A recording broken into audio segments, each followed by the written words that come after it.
A very good morning to our Mayor, Matthew Dickerson from Dubbo Regional Council. Hello, sir. Very good morning to you too, Brett. See, I knew I'd do that. Hello, sir. You did it again.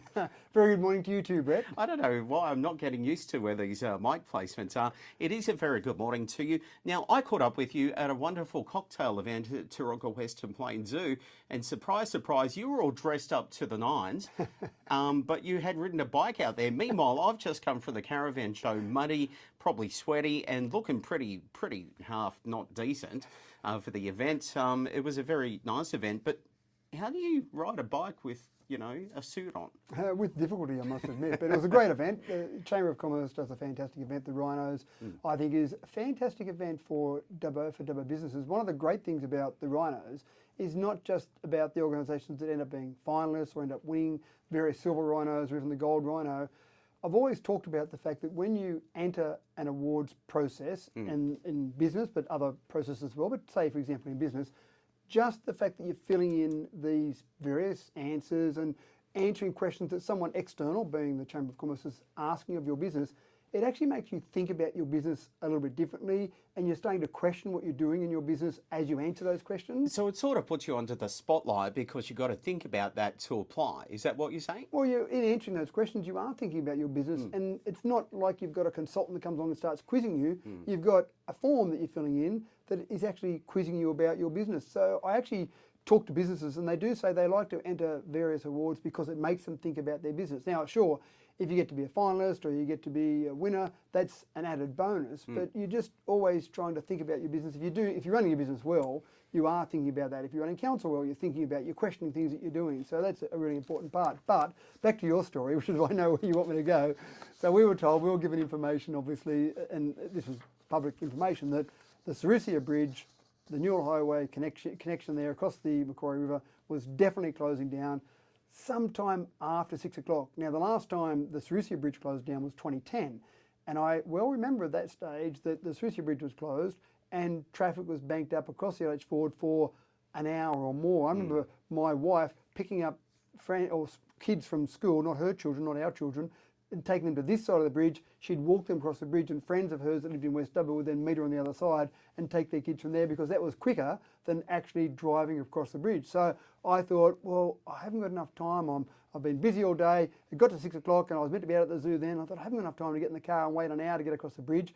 And even if it's still open now, coming home, definitely the Sarisia Bridge will be closed. So I thought I'll be a bit clever here, get on my bike and ride out. So I left my suit on, put my helmet on, and the only thing I did change was I took my normal dress shoes off and put my bike shoes on that have got cleats on them to make it a bit easier to ride, but they're black anyway. I actually wiped them over to make sure they weren't too muddy, so if I hadn't been at the caravan camping show in those, but wiped them over, thought they'll almost pass as nice black shoes, tucked my suit pants into my socks to make sure they didn't get caught in the chain, and off I went. It took me about 12 minutes to ride out there, so probably wasn't much different to actually driving out there. Well, see, the difference for me is I went down Macquarie Street because I wanted to see if Sarisia had been locked off.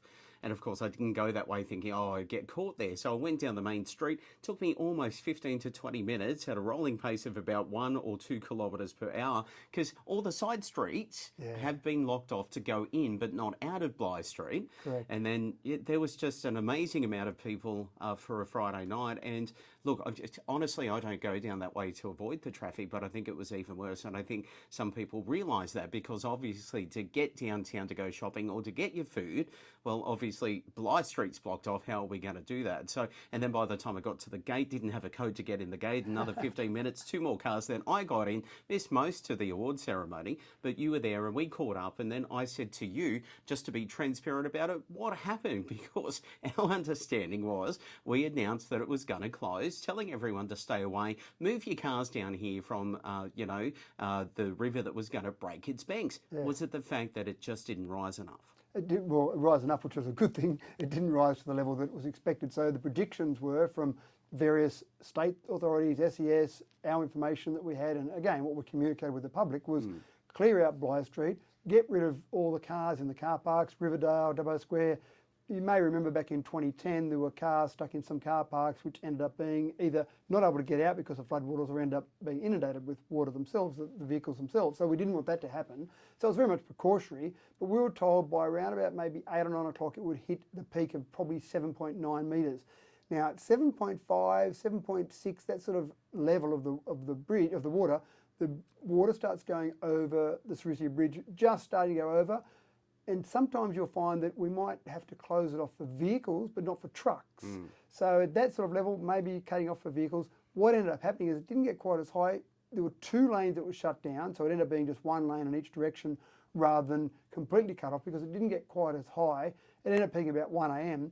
Back to the zoo. So I'm out at the zoo ready to ride home because I'm thinking surely it's going to be cut off by now. About 8:30 at night, ready to ride home. Of course, I got lights on my bike, so it's all safe. Got out to my bike and of course a flat tyre. The bane of the existence for a cyclist, a flat tyre. And I knew that they actually had some facilities there at the zoo, so I went over and borrowed the compressor and pumped up my tyre, but in so doing there was no nozzle there. I had to MacGyver it to get it to work, but I actually did something to the nozzle, so it kept leaking air out then, so I had to send Steve Hinks a quick message to say, Steve, I'm sorry, I've just done something to the compressor there, can you get someone to turn it off for me? And then rode home safely. But again, I didn't need to ride the bike because we could have got across the bridge with a car in a reasonable time frame because Sarisia didn't get completely cut off in the end. But it's those decisions that impact everyone, not just you. I mean, lots of people would have made a choice to go, oh, well, I can't go that way, so I'll go this way. Now, your chief executive, Murray Wood, was on with my colleague, Richard, next door this morning, saying that basically with the Sarisia Bridge, it can only handle a certain amount of load, so therefore trucks and that have to go over separately. But there's also a camber in the bridge, and that's why they closed down half of it to leave that in there, which obviously impacts the traffic flow as well. So it's not just the fact that the water is going over the bridge, it's all of those little elements that make a big decision into something that keeps us safe. Or, you know, you don't want cars and that, because cars won't make it through if the bridge is flooded, right? But a truck might. Correct, and that's the difference. You've got a truck which is obviously heavier for a start, and it sits up higher. So with a good old-fashioned petrol engine car, it's about where it can get its air intake from. A truck obviously is sitting much higher, so the air intake is much higher. A normal car, and we're not talking about a four-wheel drive with a snorkel on, we're talking about a normal car, its air intake is typically around the engine level. If you're driving through floodwaters, that water can start to splash up into the engine bay where it takes its air in, and then taking water in instead of air in is not a great thing for a petrol engine car or a diesel car. So obviously then you're stuck in the middle of floodwaters. That's not a pleasant place to be. So if you start to get water going over that bridge, obviously the first thing we would have done is cut it off to cars, full stop, and let trucks continue to go, but then it would have got to the point where trucks didn't. But again, about 1 a.m. it hit its peak, didn't get to the 7.9 metres we thought it would.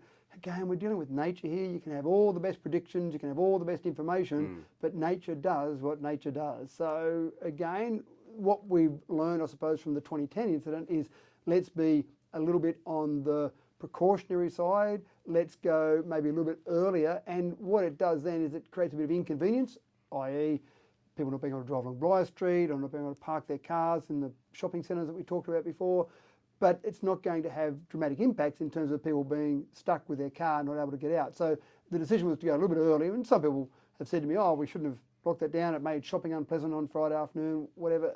Unfortunately, you have to make a decision somewhere, and to go early rather than late seemed like a better way to go. And again, all the information we had said that it would get to that level where you would have to cut Sarisia off altogether. And we know from that experience that ends up being a lot of water along Bly and that traffic congestion across the LH Ford Bridge. Council's CEO was saying this morning that it gave you an opportunity, I guess, my words, to test, you know, putting things in action and making sure that you're up to standards, but happy with the staff because the staff remained overnight. And of course, excavator brought in to help with the debris there on Saturday morning. I actually drove past it when it was sort of on the banks there, or on just off the Sarisia Bridge, I mean. So I still got through, but this is also now had some people talking about the new Butte Bridge that's coming. Is that going to help?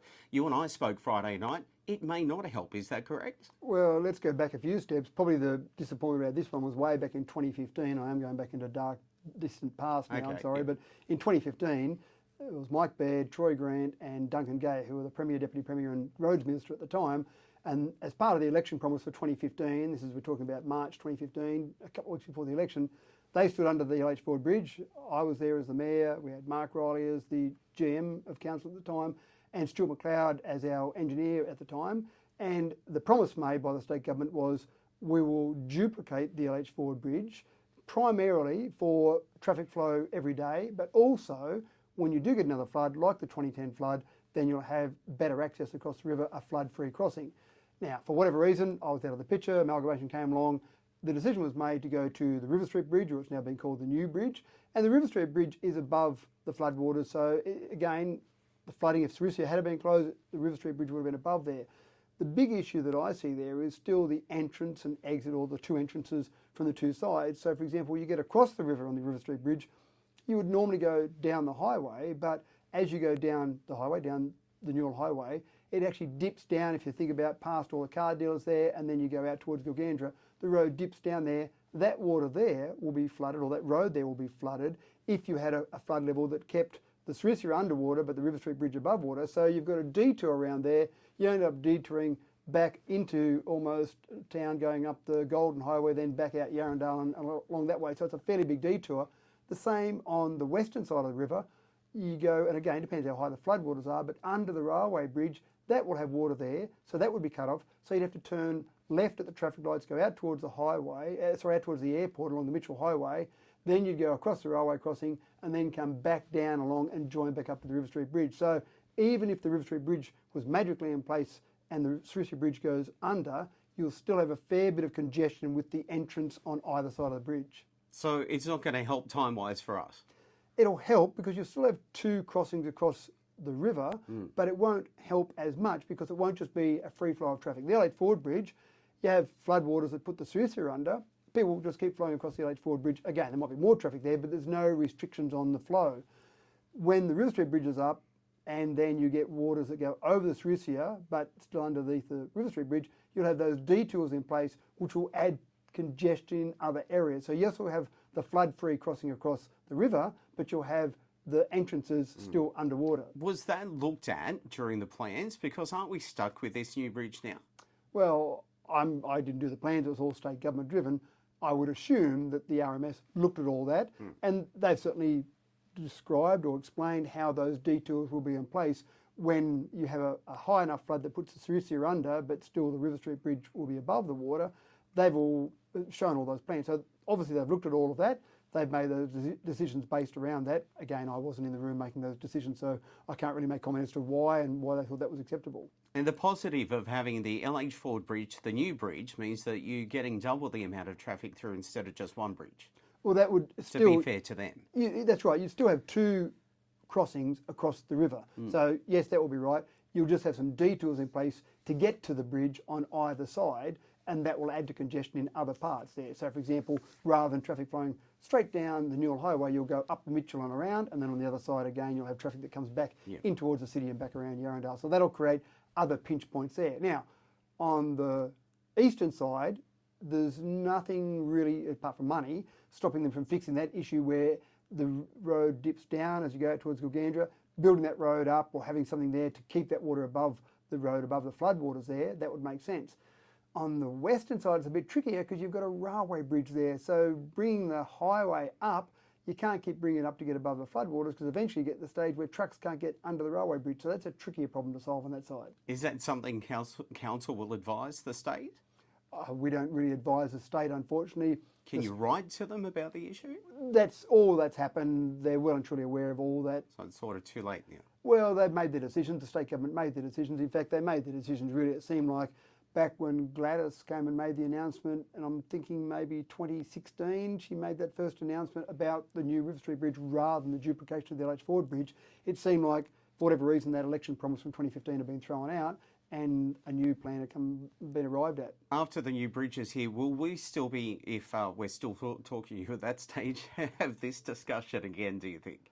I'm sure there'll be discussions. The first flood that happens after the new bridge is constructed and the Sarisia goes under and the detour is in place, people will say, oh, why didn't anyone think about this? This is crazy. But when will that be? Who knows? Who knows what flooding happens? We know we're going to get more extremes in weather. There'll be probably more flooding coming than we've had in the past. So the 1 in 10 year flood, the 1 in 100 year flood, some of those levels will start to change. All right, Matt. Pedestrian bridges, bad news for you. Can't ride your bike, can't walk out there, all underwater still. Shibble Bridge, definitely. The Tamworth Street Bridge. And I actually looked at that. I went down there over the weekend to have a look there. If you didn't know there was a bridge there, you wouldn't know there was a bridge there. Right. It was that far underwater you couldn't see the evidence of the bridge. Murray Wood was saying the flood level will remain at 5.5 metres, I think was the figure, which means that those bridges will remain for the week underwater. And this is part of the process for the dam to make sure there's enough headroom in the dam for more water that's going to flow in. They are still letting water out of the dam. Now, some people would think, well, that's crazy. Why would you let water out of the dam? But obviously, you've got a river that's higher than normal. But again, it's about keeping that dam there ready for flood mitigation so that if we do get extra rain, and we know we're getting more rain this week, if we do get extra rain, there's somewhere for that water to go, which is into the dam, rather than have to flood out through the dam. Bligh Street is open in Dubbo. Wellington's Renshaw McGurr Way at the Bell River crossing now open. Duke of Wellington Bridge remains closed. Is that your understanding? Yeah, that's all correct at this stage, but they're always potentially changing. Keep an eye on our website on dubbo.nsw.gov.au. We've got information on there about the floods and about various closures. So that information will be communicated. And obviously we rely on Zoo FM as well. When we put out information, Zoo FM is very good in communicating that to people across Dubbo as well. And that's really important just to keep those lines of communication open. I mean, we're happy to help where we can. It's a little bit embarrassing where you go and announce it and then all of a sudden it doesn't happen. I was stuck at the showground, so I couldn't make those phone calls to double check as well, which probably doesn't help. Matt, I should say, 2022 NAIDOC week for Wellington. That's underway this morning. There's a big thing happening out there. Yeah, it'll be exciting. I'm going down there. I'll be there at 10 o'clock this morning. But as part of the NAIDOC week celebrations, we're actually going to open, or we're not going to, but the Aboriginal community is going to open the cafe there. Now, this is a cafe that used to be, or actually Binjing Radio used to be in that particular spot. Right. Yep. And so that's been now renovated. The last council spent about $600,000 on renovating that, getting that ready for a cafe and cultural centre. And this was believed, and again, it wasn't our decision, but I fully support that decision. This was a decision made to try and help tourism in Wellington and have that cafe there, but have some of that culture. People come out into regional areas and they're looking for Aboriginal culture, so that'll be really exciting. So the Aboriginal Lands Council is involved in that. Council have actually done a 1-year lease at $1, and again, there was some discussion and debate at council around that. We have to be careful we don't make unfair competition for other cafes in Wellington, and this was really designed to get it up and going, to help the community there get that up and going, because we think that cultural centre will help with tourism overall, and we'll review that after a year. We'll talk to the Lands Council that are in there and see how it's gone, how they've gone financially. We want that to be a success, hence we don't want to be charging them a lot of money. So $1, obviously, many businesses would love a rent for $1, but this is really to get that started and really try and help the community keep fostering different levels of tourism in Wellington. You've got some great assets there. The Wellington Caves are fantastic. Even the golf course out Wellington is great. So you've got some fantastic assets there. We're helping out the museum. They'll be moving into the old police station there. So that'll be another great tourism asset there in Wellington. So I think there is potential there in Wellington. We just need more things for people to see and do. And I think this cultural tourism will be great. How significant is this opening for culturalism as well as for the Indigenous community at Wellington? It sounds like it's pretty high. I'll tell you in a year's time, because I think it's significant right now. Yeah. The secret to the success and the secret to the significance, I think, will be how well it operates in a year, in 5 years, in 10 years. I've got great hopes for it. Council has got great hopes for it. The entire community of Wellington has great hopes for it. But you actually have to make it work on the ground. And that's always a challenge for any organisation, any business, any new opening. It really comes down to how well it works at the ground level, as opposed to plans and dreams that people might have. So I'm hopeful. But I'll tell you in a year, maybe 5 years' time, how well that's gone. Matt, before I let you go, how important is it to keep communication open during times of flood and emergencies? And are you happy right now with how that all went, especially, since we've done that on Friday? Everything okay with how plans get implemented as such? Yeah, absolutely. And one of the things that I've talked about, and in fact, when I first came back in as mayor, I said communication, I think, has been lacking. One of the things that I promised to do was to get onto the radio station to talk to people, communicate, make sure there is a flow of communication going out there. Do you get everything right? No, it would have been great to be able to say, at exactly this time, there'll be 2 lanes closed at 3-0, and exactly this time it'll be open again, and Bligh Street will be open again at this time. You're making the best predictions you can. What you are then doing is to continually communicate. So when we suggest to people, this is what will be happening, here are the times that we'll be doing that, then if things change, we'll keep doing that and keep communicating. And the fluoride in the water is a good example. We said, when we found out there was no fluoride in the water for 3.5 years, we said, we'll fix that problem, and our target is June 2023. Now, there's some information that's already come forward with a report on where that process is up to, And one of the things that we've said is that will we hit that June 2023 target? That's still our aim. And here are the steps in place to get us there. But if it changes, we'll communicate that. So you communicate as much as you can what you think is the situation right now today. If it changes, you have to re-communicate that. You can't get everything right. We haven't got a crystal ball. Our name is not Nostradamus. But the critical thing is you keep communicating. And that's where I rely on places like Zoo FM, and I appreciate that. And just on that point, you are replacing the whole fluoride water treatment injection part, and you're going from a liquid to a powder, I believe? To a granule. So that's the process. That's the decision that council's made. There were 3 options presented to us, and the option that we believed as councillors as the best option of those 3 was a granular process. And the steps are in place. We've engaged Public Works, we've engaged them several months ago to go through a process, tender process, all those. There are many steps involved, but that's where we laid that out at that meeting previously to show here are all the steps involved. And again, one of the questions at that meeting was, well, we've said to the community June 2023, are we going to hit that? And the CEO did say, that's still the target. We believe with that time frame we can still hit it, but it will be tight. So we'll go down that path. And again, that whole process involves new infrastructure and significant costs associated with that. Biggest question now, have you fixed your flat tyre? I did fix my flat tyre once. It got me home once I had landed the air from the zoo. That was enough to get me home for my 12-minute ride home. And then, yes, I did fix it over the weekend because I can't go more than a day without getting on my bike. So I had to fix it anyway. I can only imagine. But I didn't wear my suit when I rode my bike for the rest of the weekend. Well, we don't want to see you taking a tumble, you see. Dubbo Region Mayor Matthew Dickerson will catch up in a fortnight. Thanks very much. Thanks, Brad. Here at 2FM, almost news time.